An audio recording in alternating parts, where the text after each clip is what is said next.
In this video, we're going to be talking about one of my favorite S&P 500 ETFs that's going to be giving you monthly distributions. And that is going to be by Round Hill ETFs, XPAY. It's going to be the S&P 500 Target 20 Managed Distribution ETF.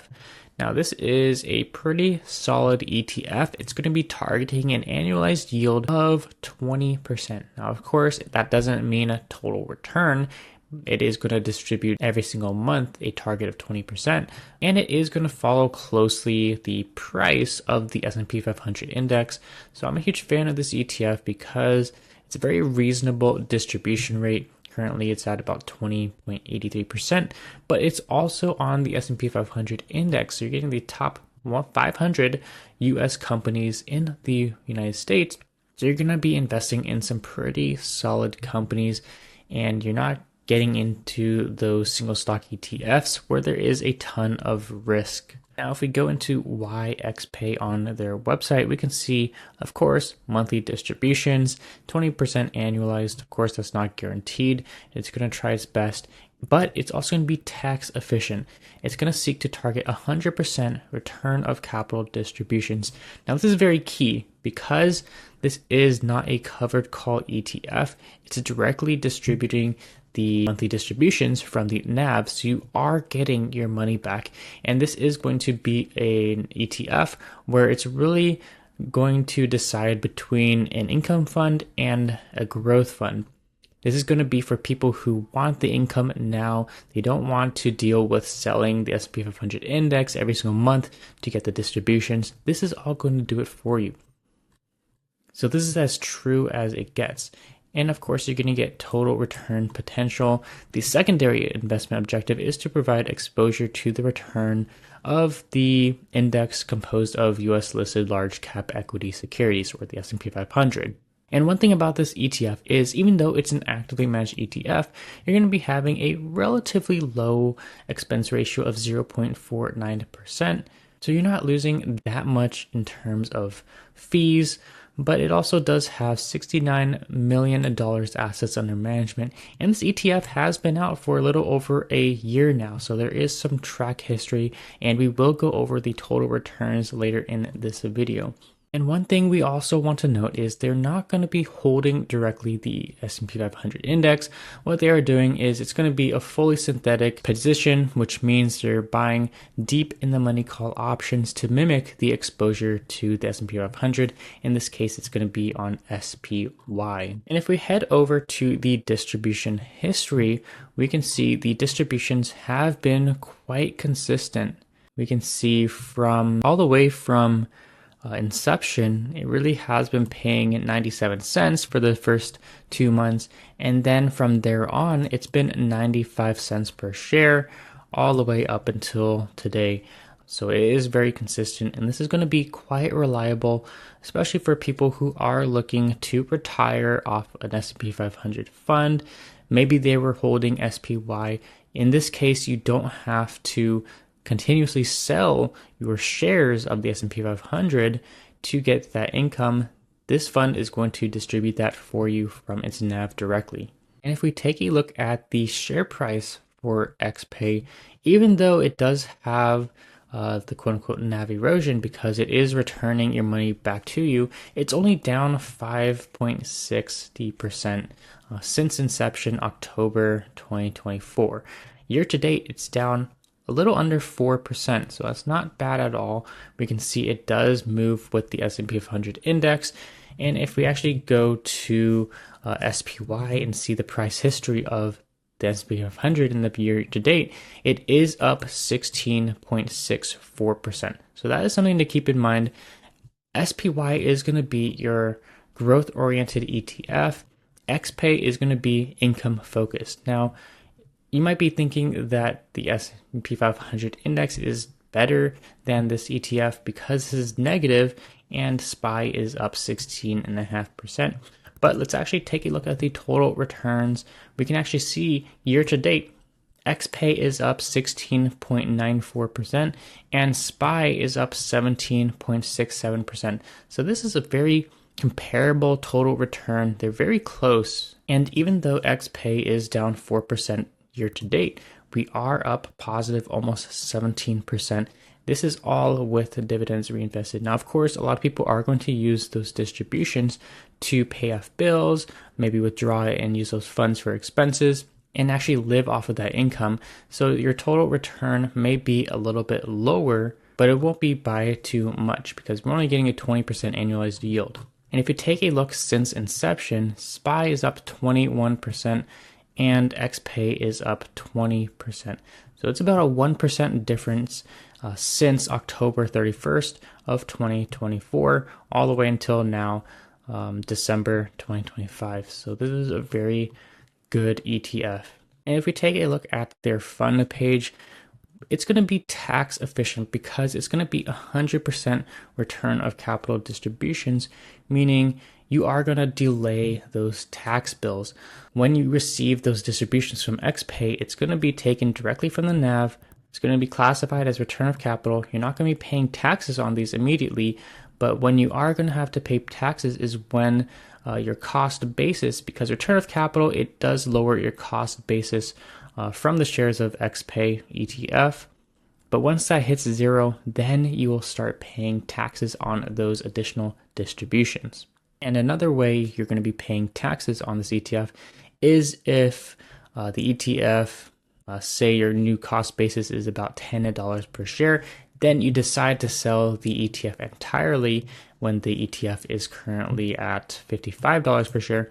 You're going to be paying capital gains taxes on that difference because you're going to have a gain of about $30 per share. And I think this is a highly underrated ETF. There's some other competitors out there. One of them is SPY by Neos, which is a very solid ETF in itself, but we can actually see XPAY is actually outperforming SPY, which is the Neos S&P 500 high income ETF. It's also very tax efficient as well, and it is a covered call ETF, so a little bit different of a strategy, but that one is up 16% year to date. So it is 1% less than XPAY. If we take a look at the overall return since October 2024, we can see XPAY is up 20.66% and SPY is up 18.92%. So there is a bit of a difference there.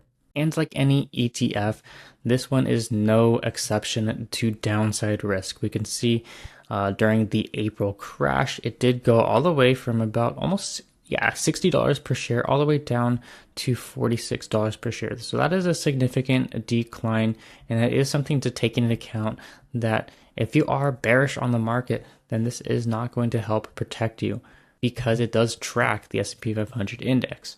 Now, if you want something safer, there are other alternative ETFs out there. Maybe you want to get into treasury bonds or even SCHD, which is a little bit more stable, but a lot of people they want higher income, they want a little bit more volatility than something like SCHD. We can see the chart doesn't really move too much, but it is holding very stable companies that pay out dividends, and it's always growing its dividends. It pays between a 3 and 4% annualized dividend yield, which isn't the highest, and it does pay out quarterly. So that is why a lot of people have been favoring a lot of these higher income ETFs. Because it's allowing people to retire a little bit earlier rather than later. And especially in this environment where inflation is so high, the cost of living has gotten so high as well. Groceries, rent, everything is crazy. People can't buy houses, people can't retire. The job market is terrible as well. Wages have not increased at the same rate as inflation, so people have less purchasing power, and they are using these ETFs to help supplement their income and pay their expenses. Now, this is just one ETF. It does pay out monthly distributions. There are a ton of ETFs out there. Roundhill does have their weekly pay ETF lineup, as well as their Magnificent 7 ETFs. They also have a bunch of single stock ETFs as well, and some income ETFs that I'm a huge fan of. XDTE, QDTE, and RDT are weekly paying ETFs, and they are going to be on the S&P 500 index for XDTE, but it's going to be different in its strategy. It's going to be a 0 days to expiry covered call ETF, which I think is a great alternative to XPAY if you're willing to take on the risk associated with an ETF like this. because you are going to be getting a higher distribution rate of 37.21%, and you're also getting weekly distributions. A lot of people, a lot of income investors have been a fan of these weekly ETFs because we're getting our paychecks a little bit sooner rather than later. And maybe if you're someone who's living paycheck to paycheck, this could mean a big difference between getting some debt or paying off your bills. And you're also going to be having higher income potential with this ETF, but it could be a little bit more risky because you are dealing with options. But this is a 0 days to expiry covered call strategy, meaning it's not going to hold any options overnight. So it's going to be generating the income every single morning, selling it out of the money, 0 day to expiry covered call on the index, and then closing it out before the trading day ends.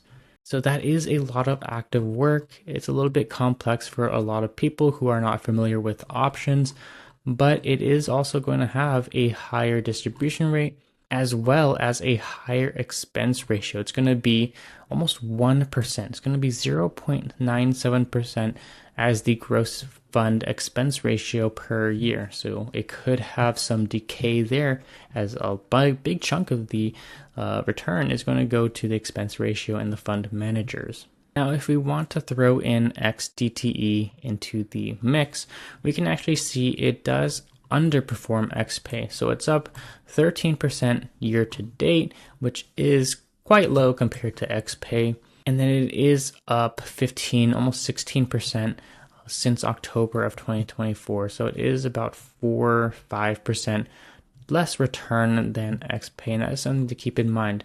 And the main reason for that is because during the April crash, because it is using a covered call strategy, it is limiting its upside potential. So we can see when it crashed in April, it did not recover as well as XPAY did in the share price. So you are going to be losing out when we have pretty big bull rallies or even harsh market crashes. But where this ETF really excels is slightly bullish or even slightly bearish markets where nothing crazy is happening, and you're going to be collecting that reliable, consistent income every single week during those types of markets. So if you really want to, you could try and time when you're buying XDTE or XPAY based on market conditions. But these are two solid ETFs. You could honestly just hold both of them in an income portfolio and kind of spread out your risk a little bit. But because this ETF highly relies on volatility to generate its premium, we can see the dividends that you're getting every single week can vary quite a bit. This last December, we got 31 cents per share. The previous week was 20 cents, and then the previous from that, 26 cents. So we can see that the dividends are going to change quite a bit week over week. It all depends on the market conditions and how well the S&P 500 index is doing. So it is going to be kind of all over the place, and it kind of can be quite unpredictable for a lot of people. So in that case, XPAY could be the clear winner compared to XDTE. But I want to hear from you guys. What are your thoughts on XPAY? I think it's a highly underrated ETF targeting a 20% annualized distribution rate, which is very good. It's not too high, it's not too low. It's not going to chase the highest yields like YieldMax. And it's also going to have tax efficiency. So let me know in the comments down below what your thoughts are and what other ETFs you're holding. Thanks for watching.